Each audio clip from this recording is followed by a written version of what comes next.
really great to be here in London representing DXS. I have probably just under 15 minutes to do so and lots of material to cover, so I'll just jump straight into it. What is DXS?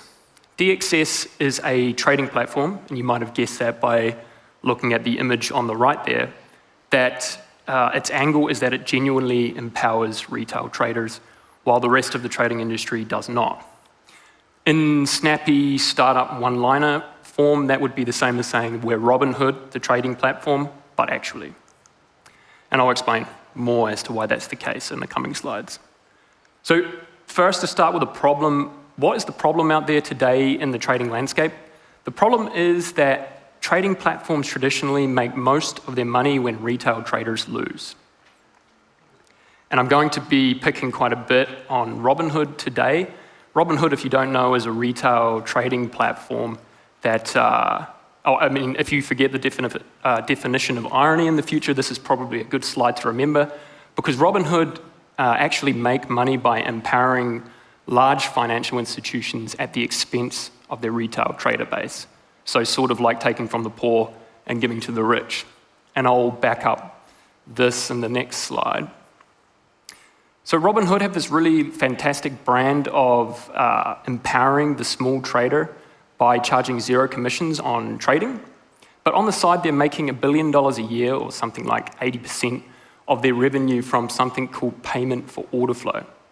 And it's important to understand what payment for order flow is to understand the DXS business model and why the DXS business model is superior. So payment for order flow is effectively Robinhood selling retail trader orders and order flow to large financial institutions to the tune of this $1 billion a year. And that may seem fine on the face of it, selling data is not necessarily a problem.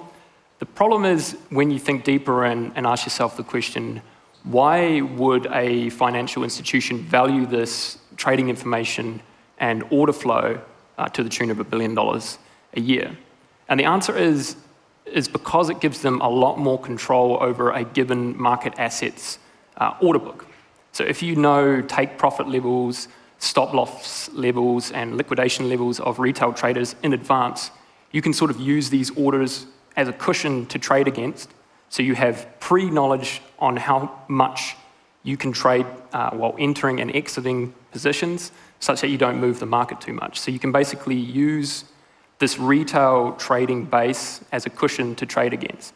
So what that means is that in aggregate, retail traders are simply getting worse pricing for their trades. If you were going to try and solve this problem that's inherent in the trading industry, what you need is a trading platform that doesn't have this incentive to maximize retail trading losses. So the problem really stems from the fact that there's two business models here. So you've got the trading brokerage trading platform itself, and then you've got this intertwined entity that it deals with that is responsible for market making, trade settlement, and liquidity. So if you are wanting to fully separate these economic interests and make them independent and allow the trading platform to operate in a way where they don't have this conflict of interest, you probably should set up such an ultimate liquidity function as a protocol, in the sense that a protocol can be fully transparent. So the rule set of this protocol would be known to all parties. The rule set of the protocol couldn't just be arbitrarily changed. And this rule set that the protocol operates under can be independent of any given trading brokerage or trading platform. Secondly, if you were to build an ultimate liquidity function, you'd want it to be fully open, and you get this via building it as a protocol.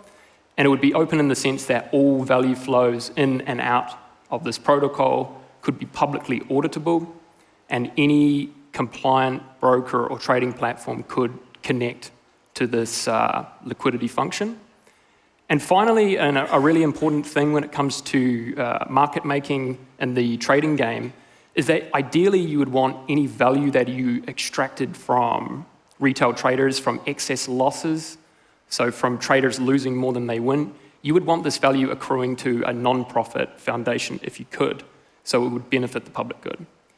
Now, it's probably no surprise that I've spent so long on this slide because over the last 2.5 years at DXS, we have built such a protocol and it interoperates with the DXS trading front end itself.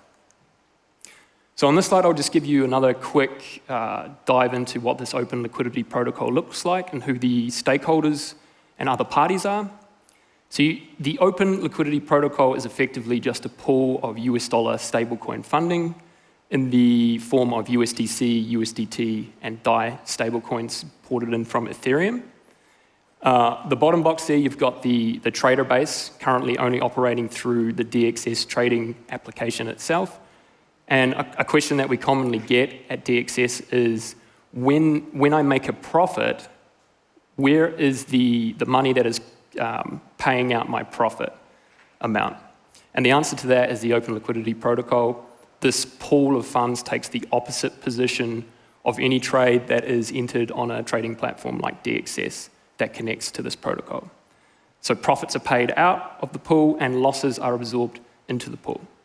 On the other side of this relationship, you have the liquidity providers, and Clue is in the title, but they provide liquidity to this liquidity pool, and they do so in return for daily yield payments, which over the last 365 days on DXS have balanced out around 10% APY. Now I'm speaking at a blockchain convention, and it just so happens that blockchain was the obvious foundation to build this protocol upon, because a blockchain is effectively just a big independent accounting ledger that is independent of any given party, meaning that users can control via encryption, but also trust that their data, once logged onto the blockchain, cannot be changed by the likes of DXS, deleting trade orders or altering trade orders. So they can trust that once they open their trade, it's not going to change on them, and most importantly, not going to get deleted. Another awesome benefit of using blockchain is the fact that you can automate business processes using smart contracts. So all of the business functions, paying out trades, absorbing trade losses that the open liquidity protocol uses can be automated as smart contracts that exist on the blockchain, which is great from an overheads perspective, but also really good because smart contract code operates by default in the open, meaning that there can be like no undisclosed business processes happening behind the scenes. What you see is what you get. Finally, and perhaps overlooked sometimes, is the fact that liquidity on these blockchain foundations is native to the platform. So you don't have to plug into the traditional financial system to serve people. The liquidity is right there at your fingertips. DXS uses USDC, USDT, and DAI stablecoins in the liquidity pool to back all the trading that happens on our platform. That's enough of the nerdy details as to how this protocol works. I'm glad that this GIF is working on the right. This is a 10-second loop of a user on DXS opening a $300 long position on the gold market using 30x leverage, meaning that they have to commit $10 US dollars of funding to open the position. So while the front end is sort of what you would expect from a trading application and really smooth and intuitive, what's happening behind the scenes is that DXS is actually constructing a Bitcoin transaction, and as the user enters all of the transaction parameters, this is being stored in a data payload in that Bitcoin transaction, and then the open liquidity protocol is signing this data payload, attesting to the authenticity of the data in it, and then it's encrypting it to the user's public key. So in the future, the only person that can look at and access this data and verify that it's correct is the user. And then finally, the user's wallet will sign the output for $10, authorizing the transaction, and then the trade is open. Oh, there's one more GIF. This is a 10-second loop of the same user looking at this trade and then being able to click on a link that takes them to an independent website, What's On Chain, to explore the blockchain, see the transaction that they just made. And this can give the user, independence from DXS, telling them what's true, but also just a completely unrelated third party to retrieve their data if they ever want to in the future. Okay, so we want you to imagine not just DXS, like is the case right now, but any compliant trading platform connecting to this protocol going into the future. And under such a paradigm, you no longer have this like traditional incentive to increase the losses of your retail trader base. Your incentive as a trading platform or brokerage plugging into this protocol has now switched to just offering a really good product. Just serving your customers in the way that you would imagine. Okay, the purpose of this slide is to demonstrate that this is not just some pipe dream, pie in the sky idea. This has, over the last 2.5 years, been fully built out. And DXS has been operating over this time. And users on DXS have opened over 1 million trades across 200 different global markets, which is really unique for the Web3 space, resulting in almost or just over $4 billion of trade volume. So we're in this really great position now where we have got this protocol up and running, and that's taken a lot of development work and time. The DXS trading interface itself is fully operational, and I think pretty close to being bug-free. And the unit economics, which I'll talk through on the right here, are really compelling. And that kind of, I'm running out of time a little bit, but we'll at least be able to get through this slide. The unit economics set us up really well for us hitting this next phase of our development, which is truly focusing on growth. So I won't spend too much time dwelling on it, but the key point of this slide was that our customer lifetime value is really enormous. And I wanted to share this with you publicly because I think most trading platforms would want to kind of obscure this amount of data. But it just shows you that the trading model itself is kind of like an old trading model. It's been proven over a long period of time, and it's very profitable on a per-user basis. The question being, if you have a customer lifetime value of almost $1,000, what does that mean that you can spend on customer acquisition going into the future? And that's why we're excited over the next few months to be looking into an extensive growth campaign and trying to think through how do we get the next 10,000, 100,000 users using this platform. So yeah, just to recap, DXS itself is up and running. The open liquidity protocol is operational. Users have access to hundreds of global markets. There's 0 transaction fees on the platform, really unique for Web3 as well.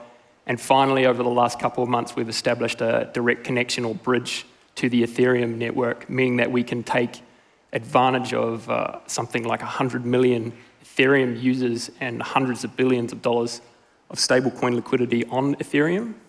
So we're at the point now that the final box that we need to check is this growth engine. And what we will do is we will take a leaf out of our competitors' books and the traditional standard practice of simply just giving traders on the platform free money, free capital to open and close trades. So this is what this box on the image on the right is calling out, something called a bounty balance. And this is just the isolated free money amount that we will give our user base to start trading with us. So we do something a little bit more unique at DXS, and we gamify the experience of earning free money to trade on the platform. So currently the user flow is something like when you get onto DXS for the first time, you can click a button, get 10 cents for free. Then once you open your first trade, you can get another $1. After you open your next 10 trades, you get another $2. If you share on Twitter, we're working on this now, you can earn $10. If you refer a user, perhaps $50. So we can gamify, we can add tasks at will, and we can explore this as a growth strategy over the next few months. I'm running out of time. This slide is our part of our growth idea, what countries we're going to move into, what jurisdictions we're looking at first and foremost. We will go where the competition is not to begin with, while we're small. There's a number of reasons why the competition cannot operate in such jurisdictions, largely due to the fact that they have to plug into the traditional financial system, but generally it's a matter of increased overheads, making it unviable to operate in these jurisdictions. This is our blue ocean that we will operate in the next few months and test this growth campaign. I've got 10 seconds left. This is all our links. If you've got your notebooks, jot them down. And if you would like to, follow us on Twitter @DXSApp. Thanks very much.